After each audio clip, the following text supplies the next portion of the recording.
trabalho. A rentabilidade, ela acontece depois de que você executa um bom trabalho. Não se ganha. Eu comecei a entender isso, né, aos poucos. Tem gente que demora mais tempo para aprender. Eu demorei um certo tempo para aprender que para que a gente seja bem sucedido no que a gente faz, a gente precisa proporcionar, né, resultados ou experiências para essas pessoas, porque resultados e experiências corroboram para o nosso sucesso também. Ou seja, o sucesso do nosso cliente é o nosso sucesso também. Então, boas avaliações são traduções de boas experiências. A partir do momento que você conhece o seu hóspede ideal, as coisas facilitam muito mais quando você vai preparar-se para recebê-lo.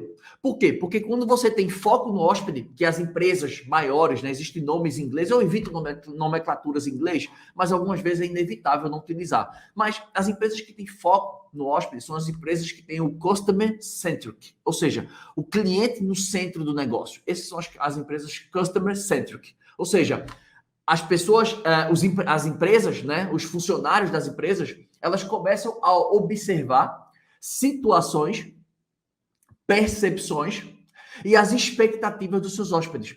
Tudo isso é o que compõe a parte de experiências. Por quê? Porque quando você entende as situações que os hóspedes vivem, seja na sua hospedagem, seja no destino, quando você entende as situações que ele vivencia, quando você entende o olhar dele, a percepção dele, a cosmovisão dele, porque cada pessoa tem uma cosmovisão completamente diferente. Tem pessoas que escutam um determinado ritmo musical e se empolgam, aquilo dá energia, vão correr, querem dançar. Tem pessoas que escutam aquele mesmo ritmo musical e falam, putz, que ritmo ruim, que música ruim.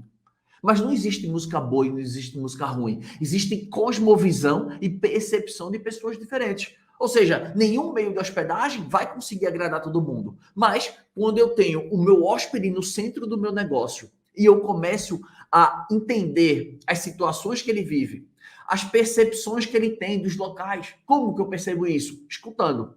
A gente tem 2 ouvidos e uma boca. Quanto mais eu escuto, quanto mais inputs, ou seja, quanto mais coisas eu adiciono na minha cabeça, mais outputs vai sair, seja em ações, seja na minha fala, seja na forma que eu conduzo isso. Então, quanto mais inputs, quanto mais eu escuto, quanto mais eu leio avaliações, aquilo vai me trazendo percepções, aquilo vai abrindo. É aquilo que a gente chama de sorte, né? Ou seja, você vai começar a enxergar coisas que pessoas que não fazem isso não enxergam. Então, você começa a enxergar o quê? As situações, as percepções e as expectativas que esses hóspedes têm.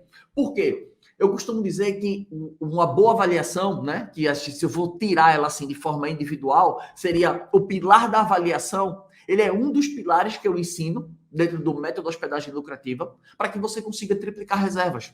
E eu sempre ressalto que dentro da metodologia não existe um único pilar que está isolado. Todos os pilares eles estão conectados.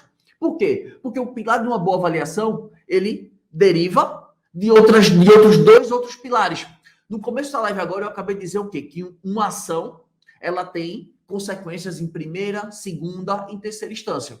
Quando eu proporciono uma boa experiência para o meu hóspede, né? Ou seja, quando ele tem uma boa experiência, quando a minha hospedagem ela é fidedigna ao que eu anunciei, quando tudo que eu mostrei e ofereci, né, que estava incluso na minha diária, eu entreguei, tudo isso eu proporcionei uma boa experiência.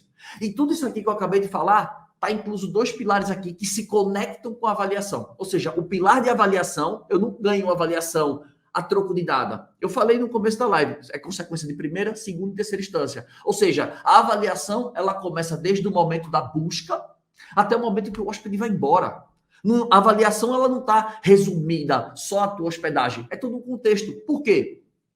Porque, como eu disse, a avaliação, ela está conectada com mais 2 outros pilares, que é o pilar da fotografia e o pilar do conteúdo.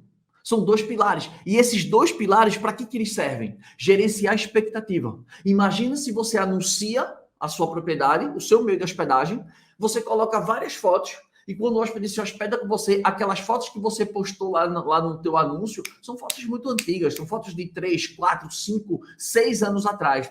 A realidade hoje não é mais aquelas fotografias. Ou seja, primeiro ponto, as tuas fotografias não são fidedignas. O hóspede está comprando um produto que, na verdade, não é ele.